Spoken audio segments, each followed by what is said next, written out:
15 अगस्त 1947। ऐसा कहा जाता है कि 15 अगस्त 1947 को हमें आजादी मिली है। अखंड हिंदुस्तान को खंडित करके हिंदुस्तान का 1/3 भाग किसी नापाक लोगों को हाथों में सौंप देकर हमें आजादी का तोहफा दे दिया गया और कहते हैं कि हमें आजादी मिल गई। कैसा खेल खेल रहे हो यार। आज भी जब जब 15 अगस्त आता है ना, तब तब मन में बस एक ही सवाल आता है कि किससे आजादी पानी चाहिए थी हमने और कहां हमें आजादी मिली। एक तरफ जहां आजादी का ख्वाब लेकर हम अपने सीने में खंजर खुपसे हुए जी रहे थे, तो दूसरी तरफ हमारे देश का 1/3 हिस्सा हमारे आंखों के सामने ले गए। उस आजादी की बात करते हो तुम? लाखों लोगों के कत्लेआम कर दिए गए उस आजादी की बात करते हो तुम? उस पाकिस्तान की बात करते हो तुम?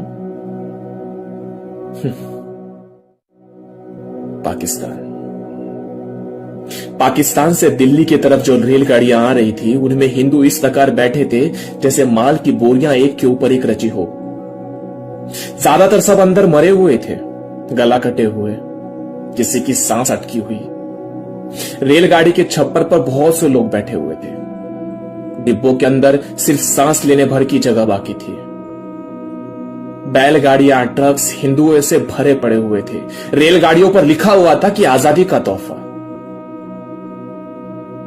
रेलगाड़ी में जो लाशें भरी हुई थी, उनके हालात कुछ ऐसे थे कि उनको उठाना मुश्किल था। और उस वक्त दिल्ली पुलिस को फावड़े में उन लाशों को भरकर उठाकर जलाना पड़ा। उन पर पेट्रोल के फव्वारे मारकर उन लाशों को जला दिया गया। सिर्फ बदबू और कुछ नहीं।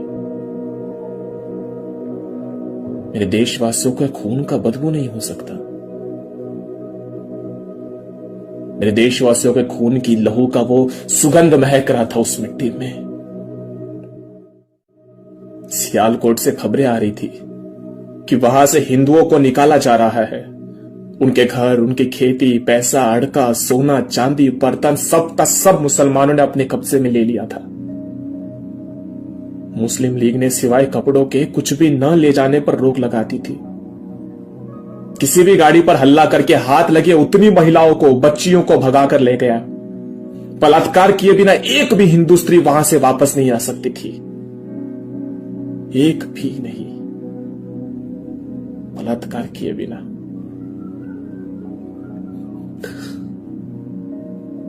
जो स्त्रियां वहां से जिंदा वापस आई, वो अपने वैद्यकीय जांच करवाने से डर रही थी। डॉक्टर ने पूछा क्यों? उन महिलाओं ने सिसकती आवाजों से जवाब दिया कि हम आपको क्या बताएं कि हमारे साथ क्या हुआ है। हम पर कितने लोगों ने बलात्कार किए हमें भी नहीं पता है। उनके सारे शरीर पर चाकुओं के घाव थे। आजादी का तोहफा। जिन स्थानों से लोगों ने जाने से मना कर दिया, उन स्थानों पर हिंदू स्त्रियों को नग्न यात्राएं निकाली गई, बाजार सजाकर उनकी बोलियां लगाई गई और उनको दासियों की तरह खरीदा और बेचा गया। आजादी मिली थी ना हमें 1947 की। तो सुनो, तुम्हारी आजादी कैसी थी? 1947 के बाद दिल्ली में 40 लाख हिंदू निर्वासित आए और इन हिंदुओं को जिस हाल में यहां आना पड़ा था, उसके बावजूद पाकिस्तान को 55 करोड़ रुपए देने की चाहिए, ऐसा मोहन करमचंद गांधी जी का आग्रह था। क्योंकि 1/3 भारत के टुकड़े हुए तो भारत के खजाने का 1/3 हिस्सा पाकिस्तान को मिलना चाहिए। विधिमंडल ने विरोध किया, पैसा नहीं देंगे। और फिर बिरला भवन के पटांगण में मोहनदास करमचंद गांधी अनशन पर बैठ गए। पैसे दो नहीं तो मैं मर जाऊंगा। एक तरफ अपने मुंह से यह कहने वाले महात्मा जी की हिंसा उनको पसंद नहीं, और दूसरी तरफ जो हिंसा कर रहे थे उनके लिए अनशन पर बैठ गए थे। क्यों? क्या यह हिंसा नहीं थी? अहिंसक आतंकवाद की आड़ में दिल्ली में हिंदू निर्वासितों के रहने की कोई व्यवस्था नहीं थी। इससे ज्यादा बुरी बात तो यह है कि दिल्ली में खाली पड़ी मस्जिदों में जब हिंदुओं ने शरण ली, तब बिरला भवन से मोहनदास करमचंद गांधी जी ने अपने भाषण में कहा कि दिल्ली पुलिस को मेरा आदेश है कि मस्जिद जैसे चीजों पर हिंदुओं का कोई ताबा नहीं रहना चाहिए। निर्वासितों को बाहर निकालकर मस्जिदें खाली करे, क्योंकि महात्मा जी की दृष्टि में जान सिर्फ मुसलमानों की थी, हिंदुओं में नहीं थी। जनवरी की कड़कड़ाती ठंड में हिंदू महिलाओं और छोटे छोटे बच्चों को हाथ पकड़कर पुलिस ने मस्जिद के बाहर निकाला। गटर के किनारे रहो लेकिन छत के नीचे नहीं, क्योंकि तुम हिंदू हो। 40 लाख हिंदू भारत आए थे ये सोचकर कि भारत हमारा है। ये सब निर्वासित गांधी जी से मिलने बिरला भवन जाते थे, तब गांधी जी माइक पर सबसे कहते थे कि क्यों आए हो यहां अपना घर जायदाद बेचकर, वहीं पर अहिंसात्मक प्रतिकार करके क्यों नहीं मर गए। यही अपराध हुआ तुमसे। और ये महात्मा किस आशा पर पाकिस्तान को 55 करोड़ रुपए देने निकले थे। कैसा होगा वो मोहनदास करमचंद गांधी जी, कितना महान, जिसने बिना तलवार उठाए 35 लाख हिंदुओं का नरसंहार करवा दिया। 2 करोड़ से ज्यादा हिंदुओं को इस्लाम में धर्मांतरण हुआ और उनके ज्यादा 10 करोड़ से लोगों को बंदी बनाकर जबरन इस्लाम में ले लिया गया।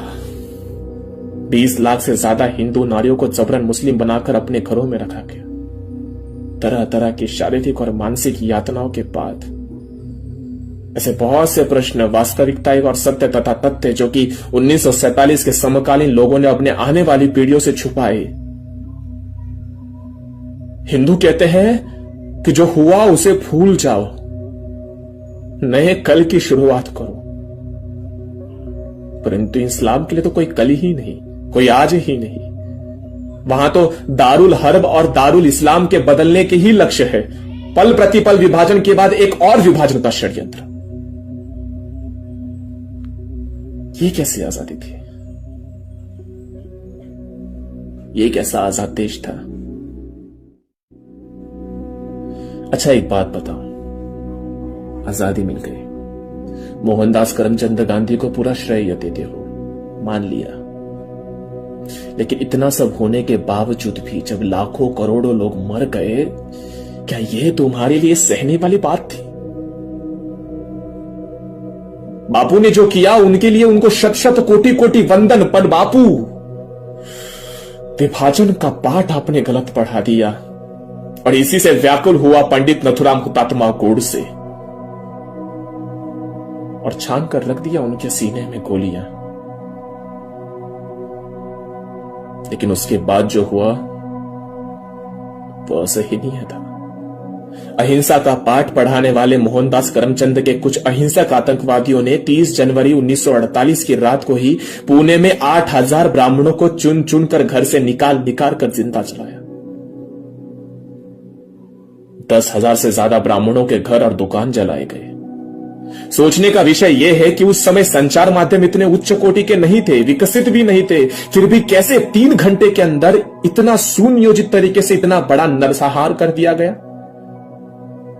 सवाल उठता है, क्या उन अहिंसक आतंकवादियों को पहले यह से ज्ञात था कि गांधी वध होने वाला है? और इन सबकी आड़ में हमारे गांधी जी महात्मा बन गए। देश के कोने कोने में आवाज उठने लगे कि दे दी हमें आजादी, बिना सड़क बिना ठाल। साबरमती के संत तूने कर दिया कमाल। लेकिन आज भी वो पाकिस्तान जैसा मुल्क आए दिन हमारे सैनिकों के ऊपर हमले करता है। हमारे देश में इस्लाम को बढ़ाने के लिए न जाने कितने भी असफल प्रयोग कर चुका है और आगे भी करता रहेगा। इस देश ने सबसे बड़ी गलती यह की कि 1947 को उसे आजादी मिल गई है, इस बात को उसने मान लिया और सो चुके हैं पूरी तरह से। अब कहोगे कि आपका सपना क्या है, तो अंत में बस इतना ही कहूंगा, अपना धरती अपना राज। छत्रपति शिवाजी महाराज का एक ही स्वप्न, संपूर्ण स्वराज। अखंड अखंड हिंदुस्तान मेरा स्वराज।